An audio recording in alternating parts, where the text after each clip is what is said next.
જિલ્લામાં ભારે વરસાદની આગાહીને પગલે વિદ્યાર્થીઓની સુરક્ષાને ધ્યાનમાં રાખીને જિલ્લા શિક્ષણાધિકારીએ મહત્વની સૂચના જાહેર કરી છે।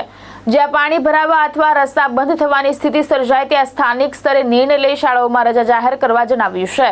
હવામાન વિભાગ દ્વારા સુરત જિલ્લામાં ભારેથી અતિભારે વરસાદની આગાહી કરવામાં આવતા જિલ્લા શિક્ષણાધિકારી દ્વારા મહત્વની સૂચના જાહેર કરવામાં આવી છે।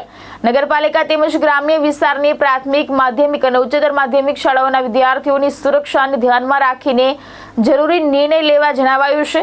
જે વિસ્તારમાં પાણી ભરાવાની અથવા તો રસ્તા બંધ થવાની સમસ્યા સર્જાય તે શાળા સંચાલકોને સ્થાનિક પરિસ્થિતિને ધ્યાનમાં રાખી રજા જાહેર કરવાનો નિર્ણય લેવા સૂચના આપવામાં આવી છે। ઉપરાંત પરિસ્થિતિ ગંભીર જણાય તો વાલીઓને બાળકોને શાળાએ ન મોકલવા અને જરૂરી સાવચેતી રાખવા પણ સત્તાવાર અપીલ કરવામાં આવી છે। જિલ્લા શિક્ષણ તંત્રએ વિદ્યાર્થીઓની સલામતીને સર્વોચ્ચ પ્રાથમિકતા આપવા તમામ શાળા સંચાલકોને સૂચના આપી છે। તારીખ 22 જુલાઈ 2024ના રોજ શાળાઓમાં અતિભારે વરસાદને કારણે શાળાઓની સવાર પાળીમાં વિદ્યાર્થીઓ જે આવેલા છે તેમને ઘરે મોકલવા માટેની સૂચના આપવામાં આવી છે। આ ઉપરાંત બપોર પાળીમાં તમામ શાળાઓ માટે રજા જાહેર કરવામાં આવી છે।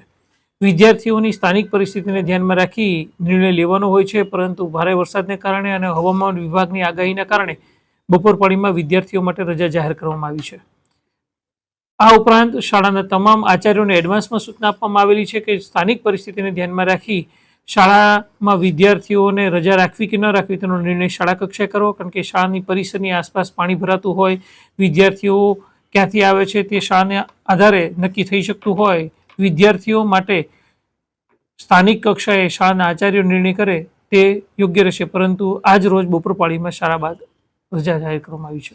જરૂર છે તો શાળાના આચાર્ય સ્થાનિક કક્ષાને અનુરૂપ નિર્ણય લઈ શકે છે। વિદ્યાર્થીઓની સુરક્ષાથી વધારે કોઈ બાબત મહત્વની નથી, પરંતુ આચાર્યને સ્થાનિક પરિસ્થિતિને ધ્યાનમાં રાખી એ બાબતનો પણ નિર્ણય કરી શકે છે। ભાવેશ ઉપાધ્યાય, દ્રષ્ટિકોણ ન્યૂઝ, સુરત।